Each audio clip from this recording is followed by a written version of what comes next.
what are your 2 or 3 key thoughts when you, look at deeper into this budget and analyze it? Well, the first thought is that the Indian economy is in a very good shape. The second is that, as the finance minister explicitly mentioned in the beginning, there is a thought towards or planning towards the February budget, especially on tax codes. And I hope we'll discuss that. Yeah. Third, I think it was a very good budget. As you said, there are some problems, but it is very consistent with the vision of 2047. In terms of, I can list 2 or 3 major items. We all know about the tax,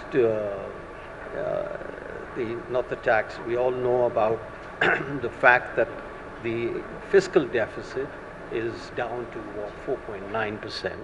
I have a different take on fiscal deficits and the tax ratio, which I hope we'll talk about. Yeah. I happen to think that the India's tax to GDP ratio is very high. So I think I would look for, I would look for some changes down the line in February. But growth is good, investment is good. So broadly, a very good budget. Your thoughts, Aditi? Thank you.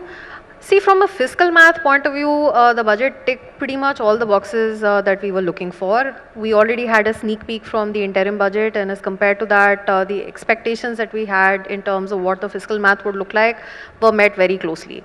So we knew there was going to be a revenue upside, especially from the RBI dividend. And the sense we had was that it would be fair to spend half of it and put at least half of it towards fiscal consolidation.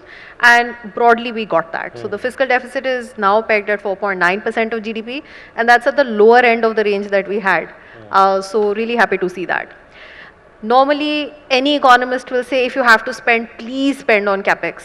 But this year, we thought that the ask was already quite challenging for an election year. And I think it's very judicious to not put more money into the headline capex number, because now by the time the budget is passed and then the monsoon is over, there is not that much time left to really execute projects. So I think that's also a very non-economist, but a very judicious decision this time around. And on the revenue expenditure, while we've got a lot of new schemes which have been announced, lots of specific projects that have been announced, the overall increase in the revenue expenditure is quite modest at 55,000 crore this year. Of course, many of the schemes that are announced are multi-year schemes, and in the first year, the spend tends to be on the lower side, and the spend picks up very sharply in the next fiscal year. Which is why, while we've got this good fiscal compression coming in FY25, the fiscal compression pegged for next year is more modest. And I think that again is a more realistic thing that we've got through the budget.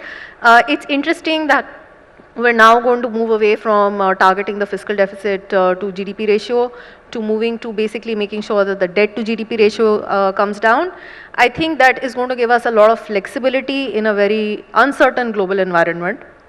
And also when we're planning to get to all our 2030 climate goals, then perhaps, sticking to a very rigid fiscal deficit compression path may have been a little more difficult. Because we will need to have more spends being put forward for the climate goals as well. So I think that again, it's a different, we did think that we'll get the rolling targets for the next 2 years which weren't there.